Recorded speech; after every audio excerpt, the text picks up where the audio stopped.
یو صحابي دی، نبی کریم صلی الله علیه وسلم یو فیرا اعلان وکړو صحابه کرامو ته، ټول صحابه کرام را جمع وو، په هغې کې ابوبکر صدیق رضی الله تعالی عنه، عمر فاروق رضی الله تعالی عنه په شان غټ غټ هستی پکې موجود وي.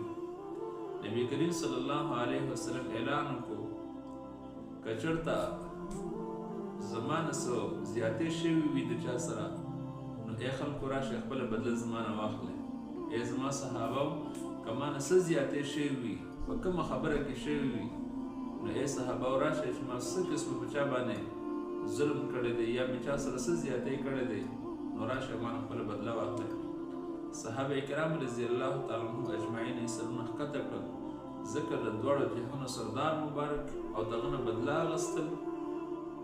دا خو ډېره زیاته هغې ته بېادبي ښکارېدله، ډېره بېادبي وه چې موږ د پیغمبر علیه صلات وسلام نه بدله اخلو. پیغمبر علیه السلام موږ سره ثبت کړي نه دي، او زموږ دپاره یو نمونه ده، یو ماډل دی زموږ دپاره چې هغه زموږ دپاره ډېر زیات په موږ دپاره ډېر زیات هغه په دنیا کې زموږ یو رهنما دی، زموږ ته لاره ښودونکی دی، موږ ته د آخرتو او د دنیا فایدې دپاره اړم دی چې الله تعالی د دغه پیغمبر علیه السلام په وجه باندې زموږ هغه اوږده زندګي چې دا غم هسته کړي او دنیا هم هسته کړي.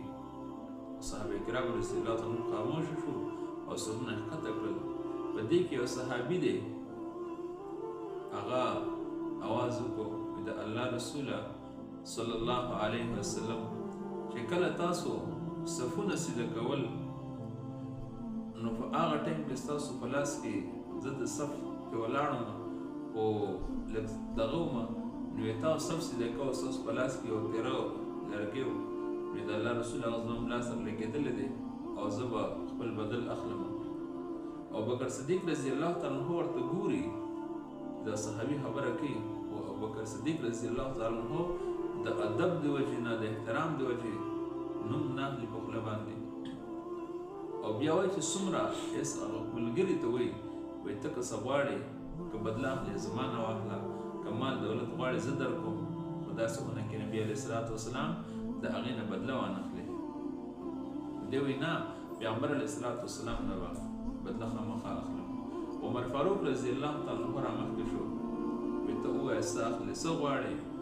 چې څه وایې نو زه درکوم، خو هسې نه چې نبي کریم صلی الله علیه وسلم باندې د هغه نه بدله وانخلې. هغه وایي نه، زه به خامخا د دواړو جهانو سردار مبارک رسول الله علیه وسلم نه بدله اخلم.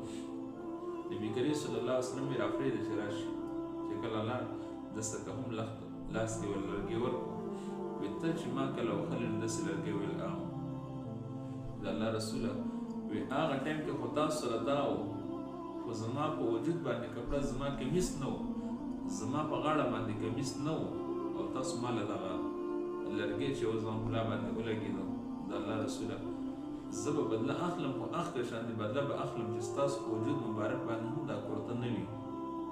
نبي کریم صلی الله علیه وسلم ورته داسې ملا ښکاره کړله، نو دغه لرګی په ځای باندې ارتاو کړه، منډه یې کړه. نبي کریم صلی الله علیه وسلم مهر نبوت یې ښکل کړو. چې کله یې مهر نبوت یې ښکل کړو، نو دا جرأت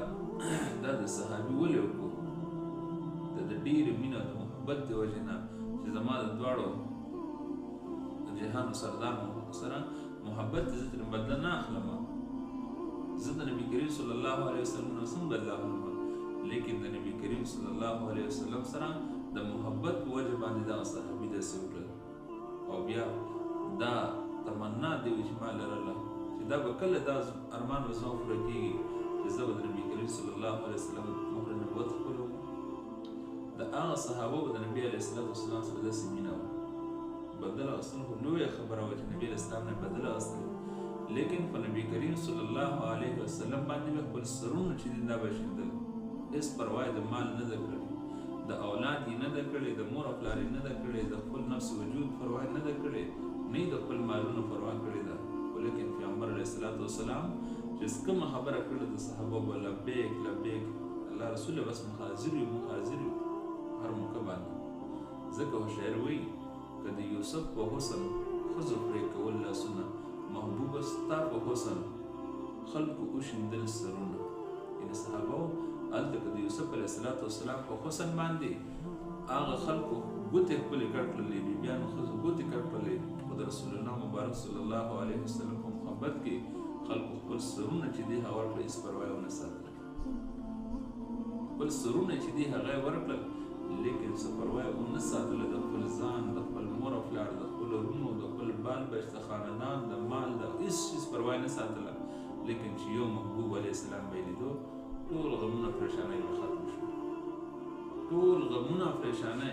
خفګانونه هغه به ختم شو، صرف د نبي کریم صلی الله علیه وسلم په لیدلو باندې.